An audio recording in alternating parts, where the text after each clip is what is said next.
தொகுதி மறுசீரமைப்பிற்கு எதிரான தமிழ்நாடு அரசின் கூட்டத்தில் பங்கேற்பதாக தெலங்கானா முதல்வர் ரேவந்த் ரெட்டி உறுதி. அமைச்சர் KN நேரு, கனிமொழி உள்ளிட்டோர் நேரில் அழைப்பு விடுத்தனர். I am welcoming Mr. Stalin. He has initiated this discussion. He is going to organize a meeting against all these conspiracies. Congress party in principle have agreed to attend this meeting. Then finally I have to take a permission from my high command.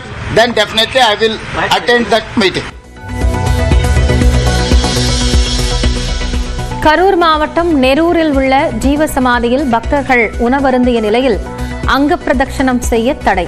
அனுமதி வழங்கிய தனி நீதிபதியின் உத்தரவுக்கு உயர்நீதிமன்ற கிளை தடை விதிப்பு.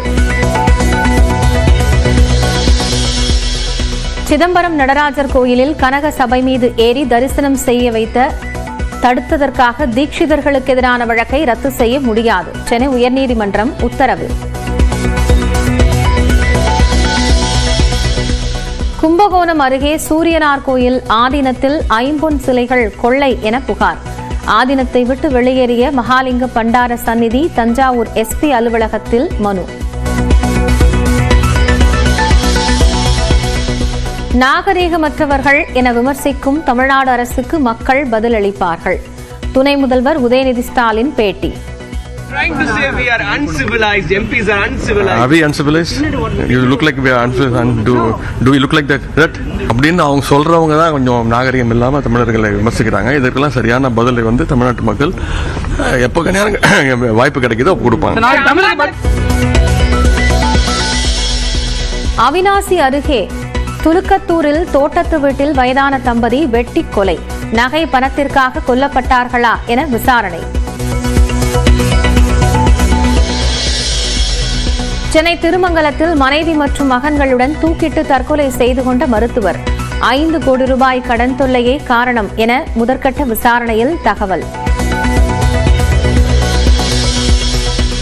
சென்னையை அடுத்த திருப்போரூரில் சீமான் தலைமையில் வரும் 16ஆம் தேதி நடைபெற இருந்த பேரணி மற்றும் பொதுக்கூட்டத்திற்கு அனுமதி மறுப்பு. மாசி மாத பிரம்மோற்சவம் நடைபெறும் நிலையில் எத்தனை பேர் பங்கேற்பார்கள் என குறிப்பிடவில்லை என்று கூறி அனுமதி மறுத்த காவல்துறை.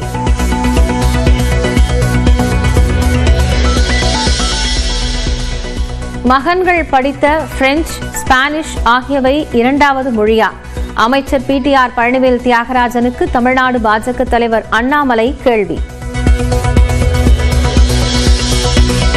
தாவேக மாவட்ட செயலாளர்களின் இறுதிக்கட்ட பட்டியல் இன்று வெளியிடுகிறார் விஜய்.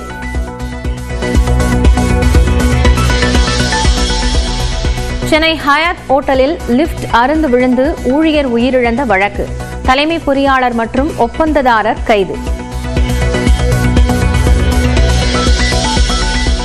கோவை வஉசி மைதானத்தில் தூக்கிட்டு தற்கொலை செய்து கொண்ட சிறப்பு காவல் உதவி ஆய்வாளர். ரோந்து பணியில் ஈடுபட்டிருந்த காவலர்கள் கண்டறிந்து விசாரணை. சேலம் மாவட்டம் ஓமலூர் அருகே பள்ளி கட்டட பூமி பூஜைக்கு சென்ற பாமக MLA அருள் தடுத்து நிறுத்தம். அமைச்சர்தான் பங்கேற்க வேண்டும் என திமுகவினர் கூறியதால் வாக்குவாதம்.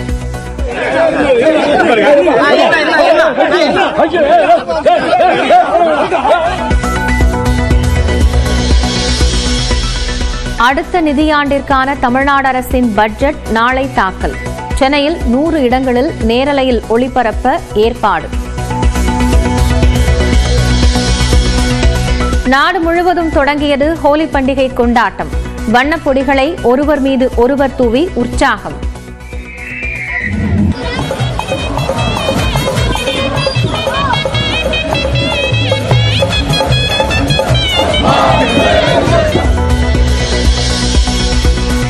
உத்தரப்பிரதேசத்தில் தார்பாய்கள் கொண்டு மூடப்படும் மசூதிகள். ஹோலி பண்டிகைக்கு மசூதிக்கு செல்ல தேவையில்லை என முதல்வர் யோகி ஆதித்யநாத் தெரிவித்த நிலையில் நடவடிக்கை. கேரளாவில் உள்ள ஆற்றுக்கால் பகவதி அம்மன் கோயிலில் பொங்கல் வழிபாடு கோலாகலம். பல்வேறு பகுதிகளில் இருந்து லட்சக்கணக்கான மக்கள் பங்கேற்பு. தமிழ்நாடு சட்டப்பேரவையில் நாளை தாக்கல் செய்யப்பட உள்ள பட்ஜெட் திமுக அரசுக்கு முக்கியத்துவம் வாய்ந்ததாக மாறியுள்ளது. இந்த பட்ஜெட்டின் முக்கியத்துவம் மற்றும் அரசுக்கு உள்ள சவால்கள் குறித்து இந்த தொகுப்பில் தெரிந்து கொள்ளலாம். 2025-26 நிதியாண்டுக்கான தமிழ்நாடு பட்ஜெட்டை நாளை நிதியமைச்சர் தங்கம் தென்னரசு தாக்கல் செய்யவுள்ளார். முதலமைச்சர் மு க ஸ்டாலின் தலைமையிலான திமுக அரசு பொறுப்பேற்று 4 ஆண்டுகள் நிறைவடைய உள்ளன. அடுத்த ஆண்டு சட்டப்பேரவைத் தேர்தல் நடைபெறும் என்பதால் இடைக்கால பட்ஜெட் மட்டுமே தாக்கல் செய்ய முடியும். ஆனால் நாளை தாக்கல் செய்ய இருப்பதுதான் இந்த 5 ஆண்டுகால ஆட்சியின் கடைசி முழு பட்ஜெட். தேர்தலுக்கு முந்தைய முழு பட்ஜெட் என்பதால் கவர்ச்சி அறிவிப்பு வெளியாகுமா என்ற எதிர்பார்ப்பு நிலவுகிறது. மகளிர் உரிமை தொகை திட்டத்தில் ஏற்கனவே 1,16,00,000 பேர் பயனடைந்து வரும் நிலையில் பயனாளிகளின் எண்ணிக்கையை விரைவில் அதிகரிக்கப்படும் என துணை முதலமைச்சர் உதயநிதி ஸ்டாலின் கூறியிருப்பதால் அது தொடர்பான அறிவிப்பு பட்ஜெட்டில் இடம்பெறுமா என எதிர்பார்ப்பும் எழுந்துள்ளது. புதிய அறிவிப்புகள் வருமா என பொதுமக்கள் மட்டுமின்றி அரசு ஊழியர்களும் இந்த பட்ஜெட்டை பெரிதும் எதிர்பார்த்துள்ளனர். பட்ஜெட் மீதான எதிர்பார்ப்புகள் அதிகமாக இருந்தாலும் தமிழ்நாடு அரசின் நிதி நெருக்கடியையும் கருத்தில் கொள்ள வேண்டும் என பொருளாதார வல்லுநர்கள் கூறுகின்றனர். மகளிர் உரிமை தொகை, விடியல் பயணம், புதுமை பெண், தமிழ் புதல்வன், காலை உணவு என பல முக்கிய திட்டங்களுக்கு கணிசமான தொகையை ஒதுக்க வேண்டிய தேவை அரசுக்கு இருக்கிறது.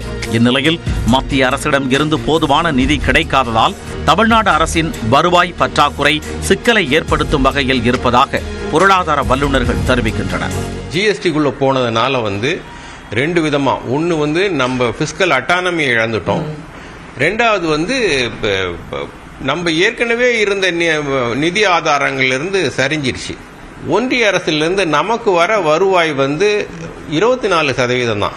நம்ம செலவுல 12-13% தான் அவங்களோட வருவாய் இருக்குது.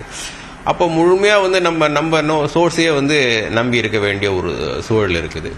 எனினும் தமிழ்நாடு அரசின் நிதி பற்றாக்குறையும் கடனும் குறிப்பிட்ட வரம்புக்குள் தான் இருக்கிறது என சுட்டிக்காட்டுகின்றனர். 94,000 கோடி ரூபாய் நிதி பற்றாக்குறையுடன் கடந்த ஆண்டு பட்ஜெட் தாக்கல் செய்யப்பட்ட நிலையில் இந்த பட்ஜெட் அரசுக்கு சவால் நிறைந்தது என வல்லுநர்கள் குறிப்பிடுகின்றனர். இதனிடையே தமிழ்நாட்டில் முதல் முறையாக மத்திய அரசை போல் நிதியாண்டு பட்ஜெட்டிற்கு முன்பாக பொருளாதார ஆய்வறிக்கை தாக்கல் செய்யப்பட உள்ளது. இதற்கு முன்பு துறை வாரியாக மட்டுமே பொருளாதார ஆய்வு நடத்தப்பட்ட நிலையில் தற்போது ஒட்டுமொத்தமாக தொகுத்து வெளியிடப்பட உள்ளது. பொருளாதாரத்தை பற்றி ஒரு ஒட்டுமொத்த ஜாதகம்னு சொல்லலாம். பொருளாதாரம் எப்படி இருக்குது, என்னென்ன துறைகள் எப்படி எப்படி பெர்ஃபார்ம் பண்ணியிருக்குது, அதனுடைய சென்ற முறை அறிவித்த திட்டங்கள்லாம் என்னென்ன செயல்படுத்தியிருக்கோம், இப்போ என்னென்ன சவால்கள் இருக்குது, அந்த சவால்களுக்கு என்னென்ன தீர்வுகள் அப்படிங்கிறதெல்லாம் சொல்லுவாங்க. ஸோ அதை ஒட்டி பட்ஜெட்டில் அதற்கான நடவடிக்கைகள் எடுப்பாங்க. அதுதான் அந்த linkage. So it will be a document. Tamil Nadu பொருளாதாரத்தை பற்றி எதாவது தெரிஞ்சுக்கணும்னு யார் விரும்பினாலும், முதலீட்டாளர்களோ இல்லை வெளிநாட்டிலேருந்து வரவங்களோ நம்ம மக்களோ. பொருளாதார ஆய்வறிக்கை முடிவு எப்படி இருக்க போகிறது, தேர்தலின் தாக்கம் பட்ஜெட்டில் எதிரொலிக்குமா என்பது இன்னும் ஒரு நாளில் தெரிய வரும். இந்நிலையில் நாளை நடைபெறும் தமிழ்நாடு அரசின் பொது பட்ஜெட் தாக்கலையும் நாளை மறுதினம் நடைபெறும் வேளாண் பட்ஜெட் தாக்கலையும் சென்னையில் 100 இடங்களில் நேரலை செய்ய மாநகராட்சி ஏற்பாடு செய்துள்ளது.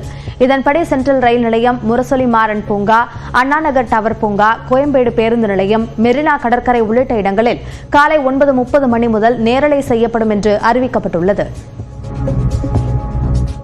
சட்டமன்ற தேர்தல் நெருங்கும் நிலையில் அதிமுக மற்றும் பாஜக தலைவர்கள் தங்களுக்குள் நெருக்கம் காட்டி வருவது கூட்டணிக்கான தொடக்கமா என அரசியல் வட்டாரத்தில் கேள்விகள் எழும்பியுள்ளன.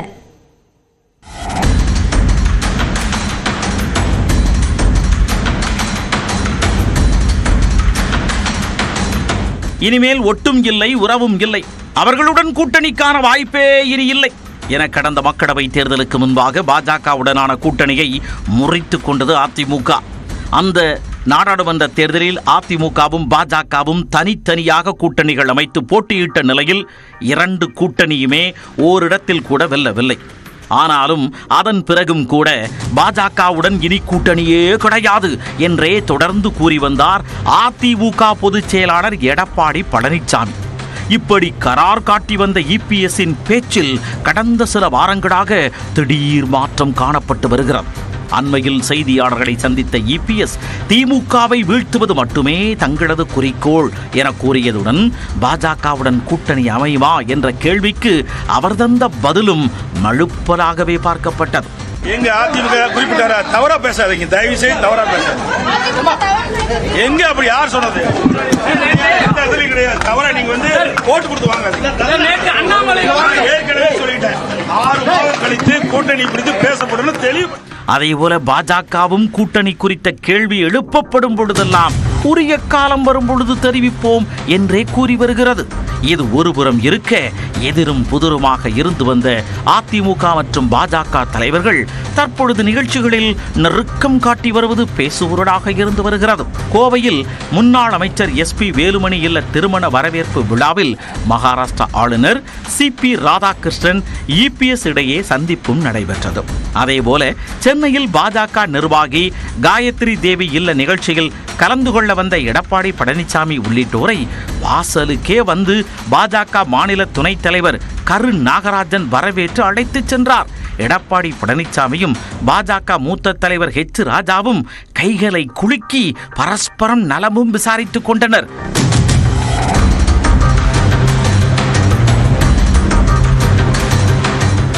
கூட்டணி குறித்து அகில இந்திய தலைமையே முடிவு செய்யும் எனவும் சொல்லி சென்றார் பாஜக மூத்த தலைவர் H ராஜா. போன இடத்துல சந்திச்சு நாங்க குசலம் விசாரித்து கொண்டோம். வேற அரசியல் பேசல, மற்றதெல்லாம் அகில இந்திய தலைமை முடிவு பண்ணும். இந்த திடீர் நெருக்கமும் சந்திப்புகளும் யதார்த்தமான நிகழ்வுகள் தானா அல்லது கூட்டணி பேச்சுக்கான முன்னேற்பாடா என விரைவிலேயே தெரிய வரும் எனவும் அரசியல் விமர்சகர்கள் தெரிவிக்கின்றனர்.